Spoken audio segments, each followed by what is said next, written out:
Jesus, nosso divino Oxalá, Maria, nossa Mãe Santíssima, Francisco de Assis, Antônio de Pádua, Fabiano de Cristo, guias, amigos espirituais aqui presentes, neste momento, Senhor, pedimos humilde licença para darmos início à sessão espírita de Umbanda de hoje.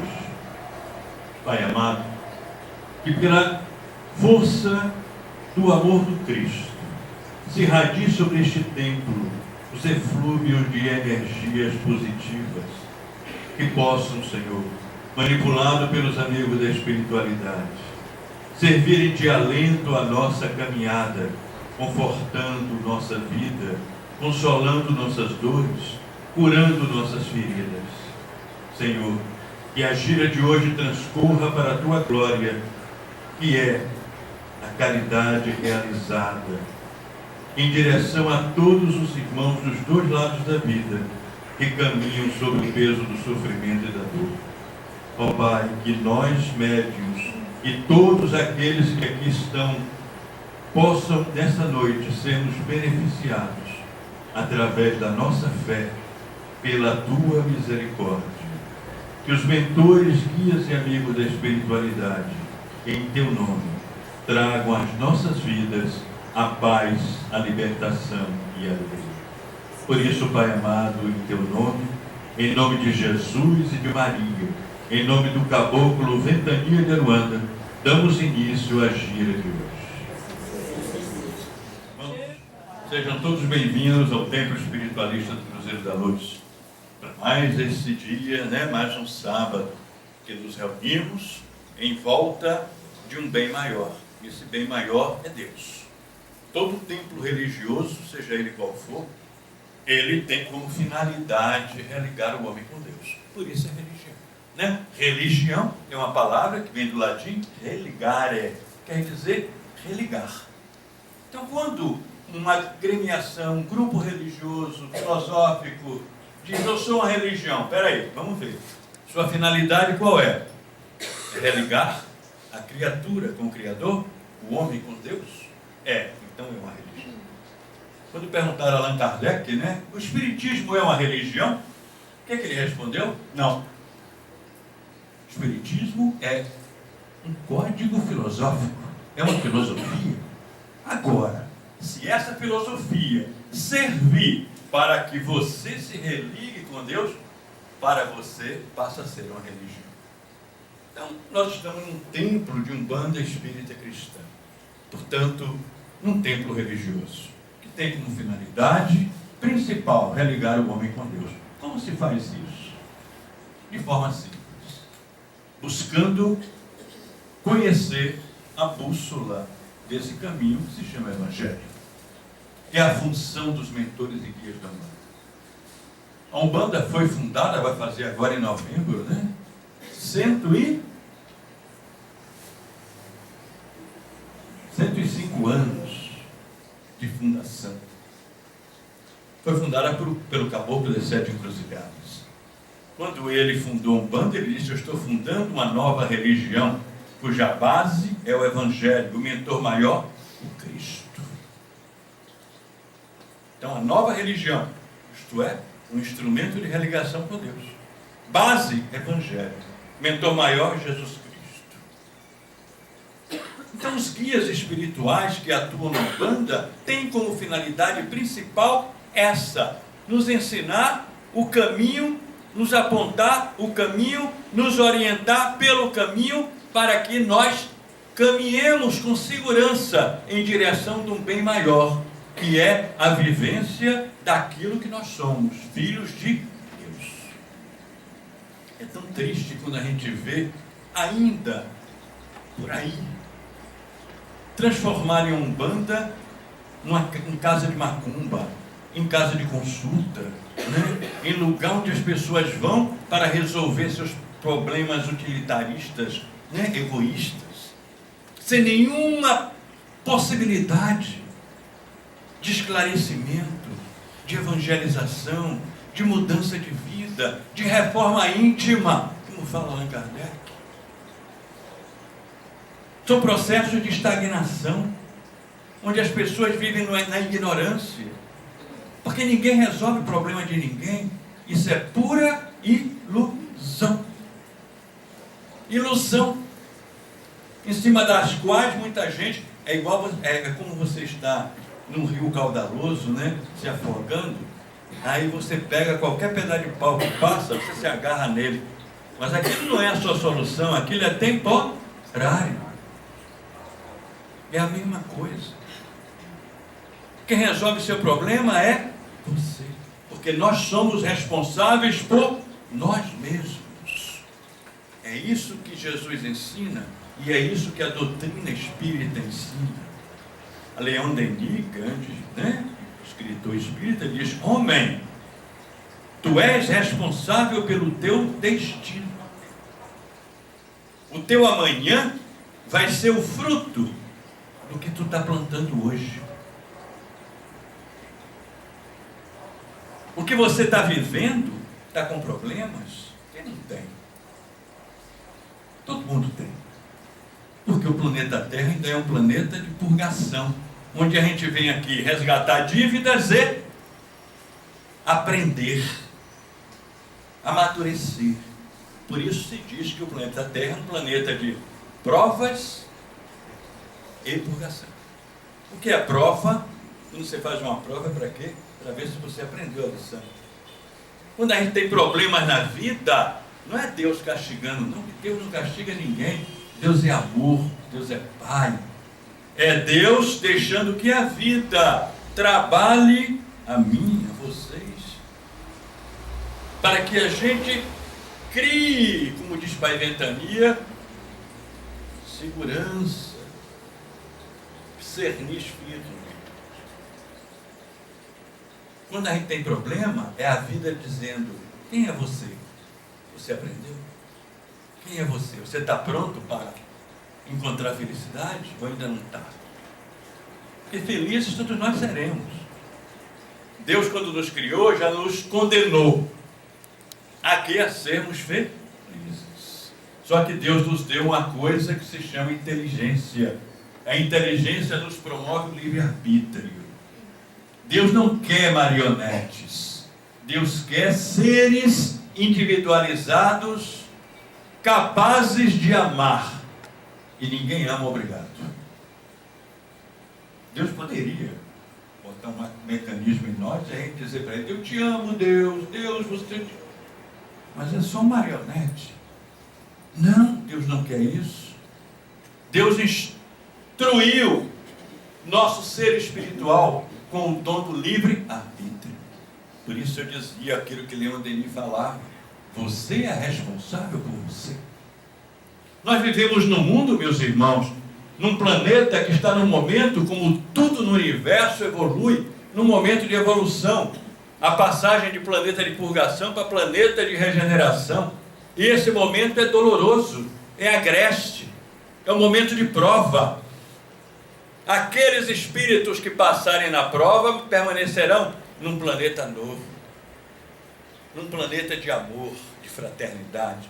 Aqueles que não passarem vão migrar para outro planeta, tão atrasado quanto a Terra era, porque não está em condições. E para que isso aconteça, tanto nas vidas quanto em todo o aspecto planetário, geográfico, tudo é abalado. Nós estamos vendo um mundo que a gente fala: ué, o mundo vai ser bom? A gente só vê problema, só vê violência, só vê roubo, só vê gente sem vergonha, safada. Sim, é isso mesmo. Jesus já anunciava isso no Evangelho. E os espíritos falam disso continuamente. Todos os espíritos estão tendo oportunidade de regeneração. Depende de cada um responder ou não. Todos nós estamos passando pelas provas. Depende da gente. Então está vivendo um mundo de dois tipos. Um grupo de pessoas que acredita que os conflitos estão aqui dentro.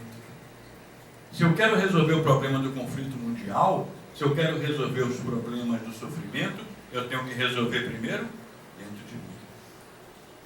Porque a grande transição primeira é dentro de mim. É a reforma íntima. É a busca de viver a paz e a alegria do Evangelho. É a busca de viver a dinâmica do amor, que é Deus vivendo em nós.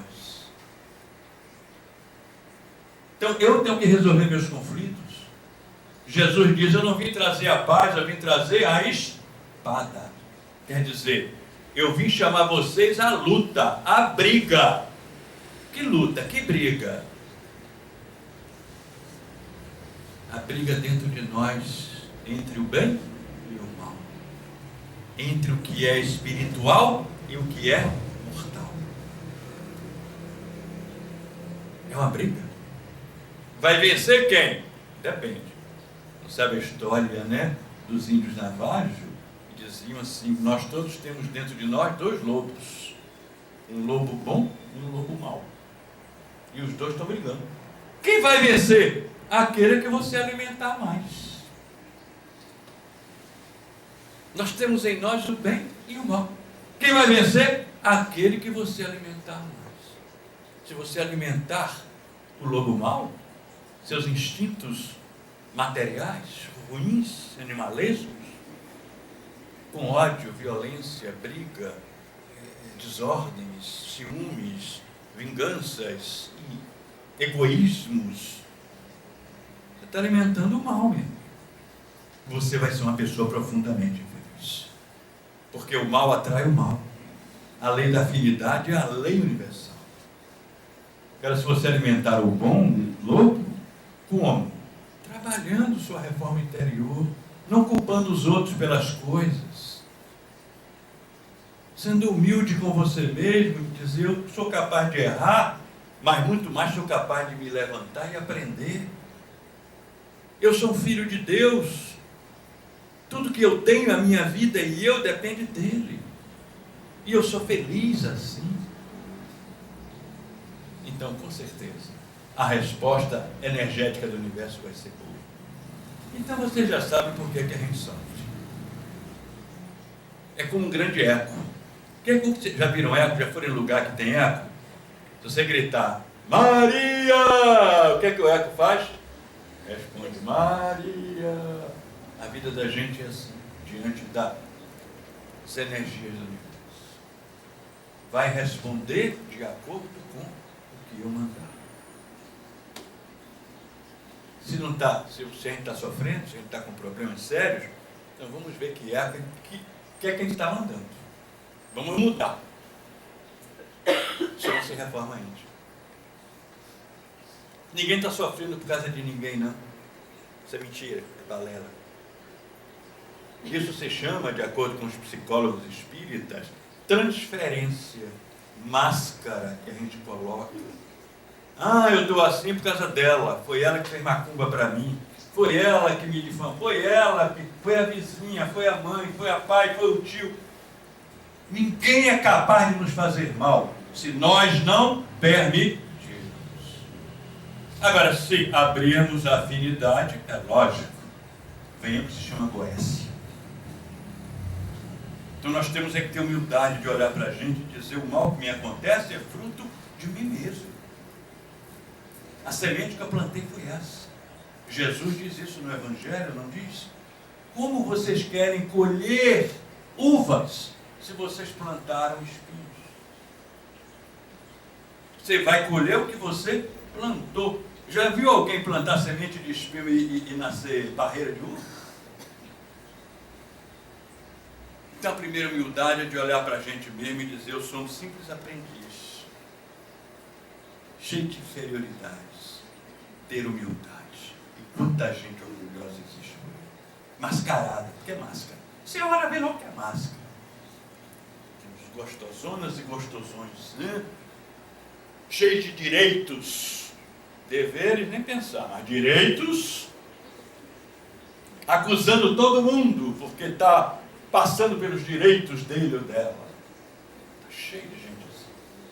São pessoas infelizes e candidatas à infelicidade. Dizem os médicos, hein? Espíritos, essas pessoas têm uma facilidade de contrair câncer. É só você notar para você ver se não é verdade. Já quando a gente aprende a ser humilde, dizer, meu Deus, eu sou um simples aprendiz, eu tenho erros como todo mundo tem, e quando alguém erra e me atinge, eu tenho que compreender a inferioridade do outro ainda, entrego para Deus e sigo minha vida.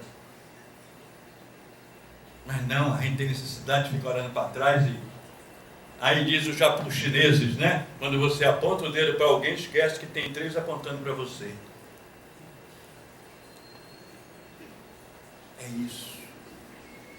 São aquelas pessoas que acham que o conflito está do lado de fora. O conflito são os outros. Então são pessoas ainda imaturas espiritualmente. E são infelizes. Você olha a cara dessas pessoas com amor. Mas a gente vê o que? São aquelas coisas assim.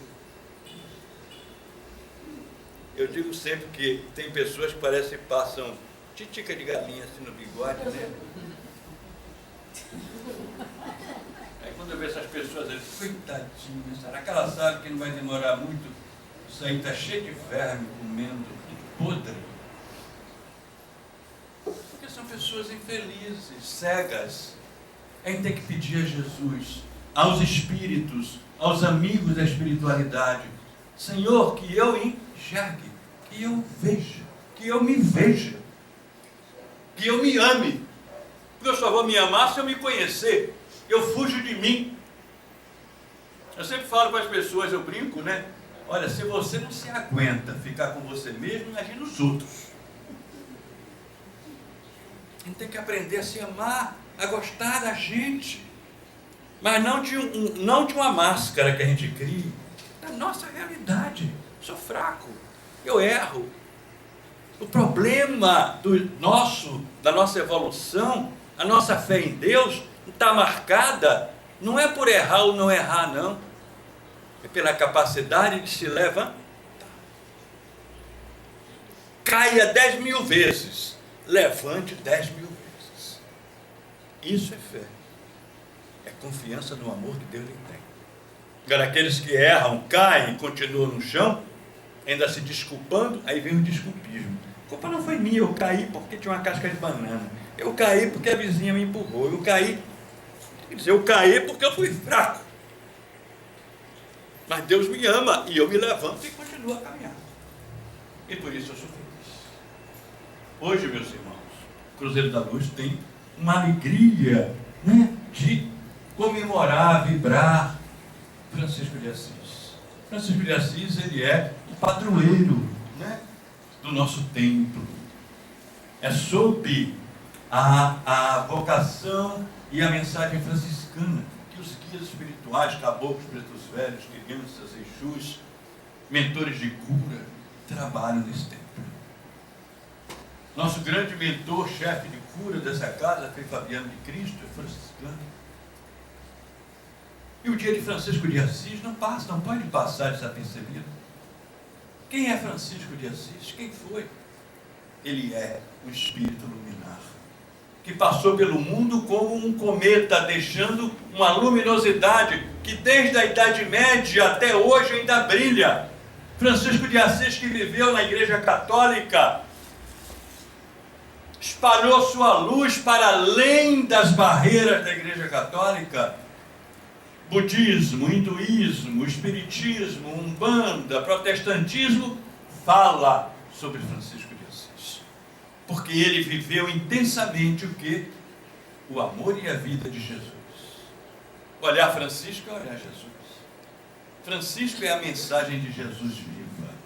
Francisco nos fala, olhe as aves do céu, olhe os lírios dos campos, e não tenham medo, porque o Pai ama vocês. Se Ele dá uma roupa tão linda a uma flor, que amanhã é jogada fora. Se Ele alimenta os pássaros que não semeiam nem ceifam, quanto mais a nós, seus filhos, espíritos que Ele ama, que fazem parte da vida dele. Francisco nos fala de amor, nos fala de fraternidade. Ele diz que nós devemos nos amar mutuamente, porque assim Jesus nos pede. Jesus diz o quê? Eis o meu mandamento, amai-vos uns aos outros. E o que é isso? é respeitar o outro, é compreender o outro, é perdoar o outro. Eu só perdoo o outro quando eu compreendo.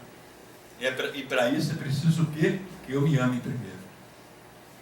Então, o outro erra, eu não partilho o erro, mas compreendo e respeito aquele que errou. É um estado ainda de ignorância, de queda. Um dia ele vai ter que aprender. Agora, aquele que joga a pedra nos outros, aquele que está com pedra na mão sempre para atingir os outros, Jesus está aí para nos olhar e dizer: aquele que não tiver pecado, atire a primeira pedra. Francisco vem nos falar disso, de amor. É aquele que abandonou tudo e foi viver com os pobres e para os pobres, em nome de Jesus. Aquele que um dia encontrou o leproso e correu com nojo, e depois pensou e disse: Jesus diz: o que fizer o teu irmão, o mais humilde e doente que for, é a mim que você está fazendo. E ele volta e abraça o leproso e beija o leproso. E ele diz: aquele foi o momento que eu me converti totalmente à graça de Deus. Aí a mãe dele chegou e disse: Francisco, imagina um filho de vocês abraçando um leproso e beijando.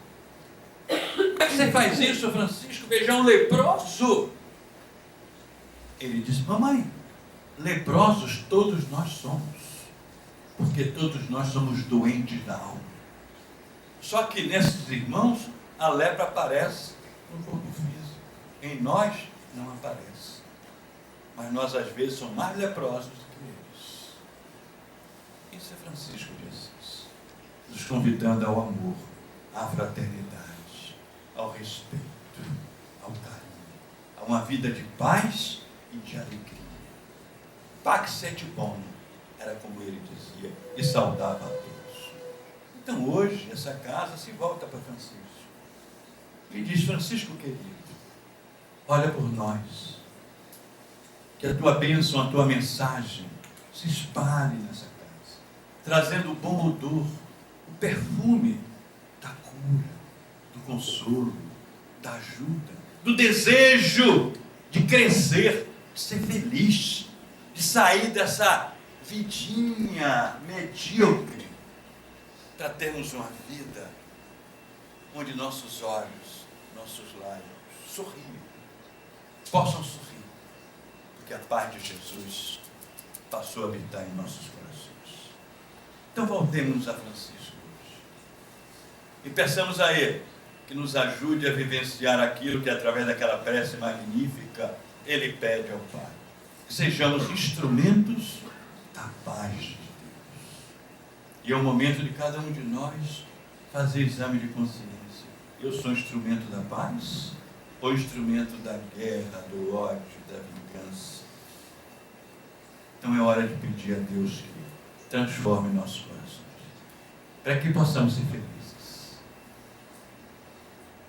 Vamos então nos voltar a Francisco e com ele cantar ao Pai, cantar a Jesus: Senhor, fazei-me instrumento da tua paz. Senhor, fazei-me instrumento de vossa paz. Onde houver ódio, que eu leve o amor. Onde houver ofensa, que eu leve o perdão. Onde houver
Compreender e ser compreendido. Amar e ser amado, pois é tanto que se recebe. É perdoando que se é perdoado. E é morrendo que se vive para a vida eterna. Graças a Deus. Francisco está entre nós. Francisco está conosco, nos ensinando a caminhar com Jesus e dizendo aos nossos corações: amem-se, amem-se, amem-se para serem felizes. Então vamos abrir o coração para o irmão. Vamos fazer aquilo que Francisco, tenho certeza, se estivesse aqui, ia pedir para a gente fazer. Vamos ficar de pé e vamos um abraçar o outro e dizer: paz e alegria